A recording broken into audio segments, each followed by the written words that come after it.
welcome. Professor Dr. Malik Saha, welcome.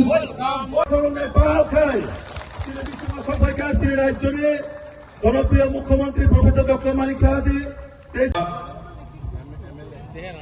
MLA মহাশয় পালখাইয়া ভর্তি তিনি মুখ্যমন্ত্রী ন এরপরে তিনি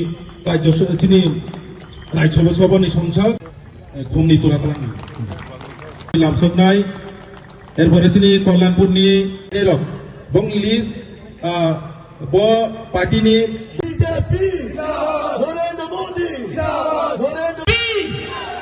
বিজেপি নরেন্দ্র মোদী 2,000 টাকাকে 5,000 টাকা করে সামাজিক ভাতা যিনি হাস্টেলি chief minister professor doctor Manik Saha Bharat মাতা কি যে সমাজপতিদের ভাতা আমাদের সরকার আসার পর 2018-তে সেই সময় প্রাক্তন মুখ্যমন্ত্রী বিপ্লব কুমার দেবের নেতৃত্বে সরকার 2,000 টাকা করা হয়েছে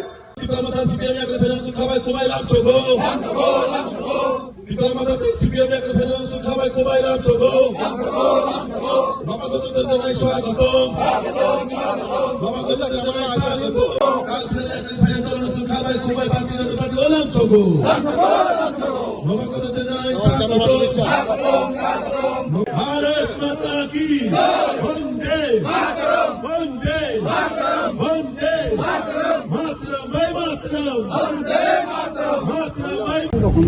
ভাতা দেয়নি ভাতা দেয়নি ভাতা তো পাই এটা 2,000 টাকা করে দেয় না দেয়নি 2,000 টাকা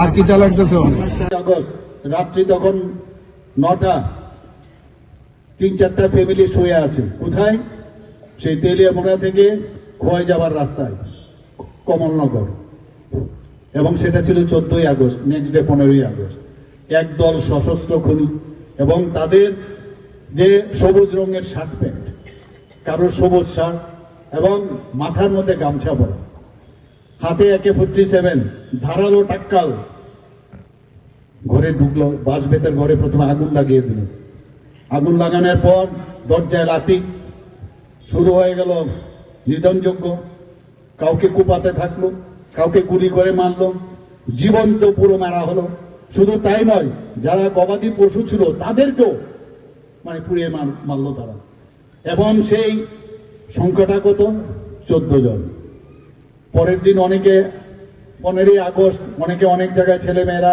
15ই আগস্ট আমাদের স্বাধীনতা দিবস পালন করতে যাবে তাড়াতাড়ি শুয়েছিল এই টেররিস্টরা তাদেরকে পুড়িয়ে মারলো খুন করলো টাক্কাল দিয়ে কুপিয়েছে গুলি করেছে এই ছিল সিপিএম এর সময়ে এবং অফিসার যে পুলিশ অফিসার সামনে দাঁড়িয়েছিল কিচ্ছু করেনি কেউ কোনো অ্যারেস্ট নেই তারা আবার টার্গেট কোথায় করলো এখান থেকে প্রায় 14 জনকে ওরা মেরে ফেললো সেখানে ঢুকে সুখরাম দেববর্মাকে কিভাবে খুন করা হয়েছে জনজাতি গোষ্ঠীর একজন এবং সে সৎ ছিল এবং জানা গেছে একজন সিপিএম এর ক্যাডার তার ইশারাতে এবং শুধু খুন করেননি এবং শুধু উনাকে না ওনার সহকারী যে ছিল তাকেও এই সদরের মধ্যে ঢুকে উনাকে এসডিএম কে খুন করেছেন আপনারা ভুলে যাননি সেগুলো মেরে হেঁটে হেঁটে আরামসে যাচ্ছে কোনো সমস্যা নেই সব আগের থেকে তৈরি আছে এগুলো তো আমাদের মনে আমরাও কিন্তু ভুলে যাই আমরা এগুলো কিন্তু মনে রাখা প্রয়োজন আমাদের 1982 সালে কৈলাস শহরে কংগ্রেস কর্মী এই কংগ্রেসে এখন গিয়ে হাত মিলিয়েছে এই সিপিএম এর সাথে দুঃখ হয় ওনাদের জন্য দুঃখ হয় সেই কংগ্রেস কর্মী ভগবতী বসাককে পুরো পরিবার পুরো ফ্যামিলিকে আগুন দিয়ে পুড়িয়ে মেরেছে বন্ধুগণ এবং আমাদের টিএমসি ত্রিপুরা মেডিকেল কলেজের আপনারা আন্দোলন আপনারা জানেন কংগ্রেসের মাধ্যমে সেটা হয়েছিল এবং সেখানে পুলিশের গুলিতে পাপাই সাহাকে খুন করা হয়েছিল আপনারা সবাই জানেন এখনো মাঝে মাঝে ফটোগুলো যদি দেখেন কি নির্মম ভাবে যারা আন্দোলনে ছিল তাদেরকে কিভাবে পিটিয়েছে মেরেছে তৎকালীন সময়ের পুলিশ আপনারা সবাই জানেন বন্ধুগণ আপনারা এটাও জানেন যে আমাদের যে অলোক দেব উনি কি করেছেন ভারত মাতা কি জয় এই কথা বলেছেন ছাত্র যুব মোর্চার নেতা অলোক দেব এবং সে যেহেতু ভারত মাতা জয় এই কথাটা বলেছেন মুখের মধ্যে এই ক্যাডার বাহিনী তার মুখের মধ্যে প্রস্রাব করে দিয়েছেন জাস্টিমাদিন, এবং প্রস্রাব করে দিয়ে বলেছেন তুমি ভারত মাতা কি জয় বলেছ, এই কারণে তোমার মুখটাকে শুদ্ধ করার জন্য আমি প্রস্রাব করলাম আমরা। আপনারা চিন্তা করুন এই অবস্থা ওনার ছিল। আজকে আপনারা যদি পুষ্প কাপালির কাহিনী যদি আপনারা শুনেন, গায়ে কাটা দেবে। 7 মাসের অন্তঃসত্ত্বা পুষ্প কাপালি, তাকে পার্টি অফিসে ডেকে নিয়ে তার পেটে বারবার লাথি মেরেছে, আর আজকে ওরা গণতন্ত্রের কথা বলে। এবং সেখানে কারণ কি, সে বিজেপির টিকেটে নির্বাচনে লড়েছিল, সেই কারণে তার সেখানে গর্ভপাত হয়। এবং তাকে কতটুকু মানে অত্যাচার করলে, এই যে নৃশংসভাবে তাকে যেভাবে তারা অত্যাচার করেছে সবাই জানে।